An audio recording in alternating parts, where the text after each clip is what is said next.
बावनकुळे साहेब, आज भाजपमध्ये मोठ्या प्रमाणावर पक्षप्रवेश होतील अशी चर्चा आहे आणि सुधाकर बडगुजर ज्यांच्याबद्दल चर्चा सुरू होती त्यांच्याबद्दल असं म्हटलं जातं की आज त्यांचा पक्षप्रवेश होणार आहे. सुधाकर बडगुजर यांच्या पक्षप्रवेशाबद्दल कुठलीही माहिती माझ्याकडे नाही आहे आणि त्यामुळं जोपर्यंत तिथे स्थानिक आमचे सर्व टीम आम्ही जेव्हा पक्षप्रवेश करतो तेव्हा स्थानिक जे टीम असतं किंवा स्थानिक पदाधिकारी असतं किंवा स्थानिक आमदार खासदार असतं त्यांचं सर्वांचं कन्सेन्सस झाल्याशिवाय एकमत झाल्याशिवाय पक्षप्रवेश साधारणतः आमच्याकडे होत नाही. सुधाकर बडगुजरच्या पक्षप्रवेशाबद्दल मला कुठलीही माहिती नाही. पण असं आहे का की त्यांच्या पक्षप्रवेशाबद्दल काही स्थानिक कार्यकर्त्यांनी काही प्रश्न उपस्थित केले, आपल्यापर्यंत पक्षाध्यक्ष म्हणून पोहोचले आहेत का की नाराजीचा सूर किंवा घेऊ नये असा आला आहे का? स्थानिक नाशिकच्या पदाधिकाऱ्यांचा काही विरोध या पक्षप्रवेशाला आहे आणि कारण निवडणुकीच्या राजकारणामध्ये जेव्हा आपण एकामेकाविरुद्ध लढतो आणि आता निवडणुकीला केवढं 6 महिने झाले आहे त्यामुळं साधारण एक विरोधाची भावना असतं आणि त्यामुळे साधारण नाशिकमध्ये थोडा विरोध आहे. बबनराव घोलप माजी मंत्री यांचंही नाव येत आहे, तसंच मनसेचे माजी महापौर आहे, 2 नावं त्यांची येत आहे, तेही भाजपमध्ये प्रवेश करणार अशी चर्चा आहे. नाही, अजून माझ्याशी आज चर्चा झाली नाही आहे. मी मुंबईला गेल्यानंतर जर पुढं चर्चा झाली तर त्या ठिकाणी काही पुढं जाईल, पण आत्तापर्यंत माझ्याकडे कुठली चर्चा नाही आहे.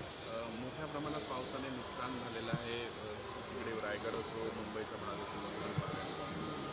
तर पावसाळा सुरू झालेला आहे.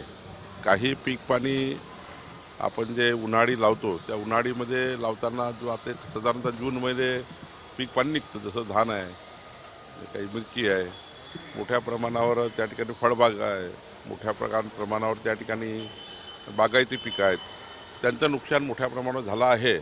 पण माननीय मुख्यमंत्र्यांनी मागच्या कॅबिनेटमध्ये आणि याही कॅबिनेटमध्ये नुकसान भरपाईचा आढावा काय काय आहे ते घेण्याचा प्रयत्न मुख्यमंत्री करतात. प्रत्येक कॅबिनेटमध्ये पाणी टंचाई, आपत्ती व्यवस्थापन या विषयावर चर्चा होते आणि या आठवड्यात जे काही नुकसान झालं असेल त्या नुकसानाची भरपाई करण्याकरता शासन हे पूर्ण पुढाकार घेतं आणि जी नुकसान झालं असेल त्यांना पंचनामे करून नुकसान भरून देण्याची शासनाची भूमिका आहे. उमरेडमध्ये काही मायनिंग झोनमध्ये रस्ते खराब झाल्याची गोष्ट समोर आली की आपण त्वरित सिमेंट रस्त्यासंदर्भात निर्देश दिले, 80 कोटीचा रस्ता बनवता असे निर्देश. मधात ABP माझानी संपूर्ण एक वस्तुस्थिती एका रस्त्याची मांडली होती. गोष्ट खरी आहे की मोठ्या प्रमाणावर दगडखान मुरुमखान यामुळे एक फार चांगला रस्ता उद्ध्वस्त झाला, त्यामुळे 12-13 गावांना जाण्याचा रस्ता नाही आहे. मी कालच हा रस्ता बजेटमध्ये प्रस्तावित केला आणि त्याला कारण 80 कोटी खर्च आहे, खूप मोठा खर्च आहे.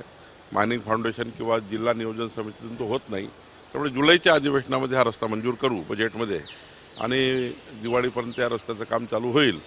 पुढच्या वर्षी कोणाला त्रास होणार नाही याची काळजी सरकार घेईल. जंगली जनावरांपासून गावाचं रक्षण मिळवण्यासाठी नवीन GR आणला जाणार. हा जंगली जनावरांसाठी आम्ही या ठिकाणी मोठ्या प्रमाणावर शेतकऱ्याच्या म्हणजे वनाला लागून असलेल्या जमिनी, बफर झोनमध्ये असलेल्या जमिनी शेतकऱ्याकडनं 50,000 रुपये एकरी मुख्यमंत्री सौर वाहिनी योजना धर्तीवर आम्ही घेणार आहोत. त्या ठिकाणी बांबूची लागवड, त्या ठिकाणी ग्रासलँड डेव्हलपमेंट करणार आहोत, जेणेकरून जे वाघाची शिकार होतात माणसं, जे शेती करता माणसं वावरात शेतात जातात, शेतकरी जातात, शेतमजूर जातात आणि त्यामुळं वाघ त्या ठिकाणी हल्ला करतं.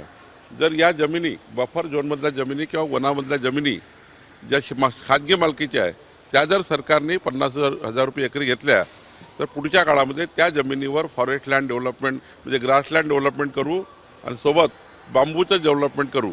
आता लवकरच GR येतो आहे आणि सर्व बफर झोनच्या जमिनी आम्ही रेंटवर घेण्याची तयारी सुरू केली आहे. लोकशाही मराठी ऐका, पहा, जागरूक रहा.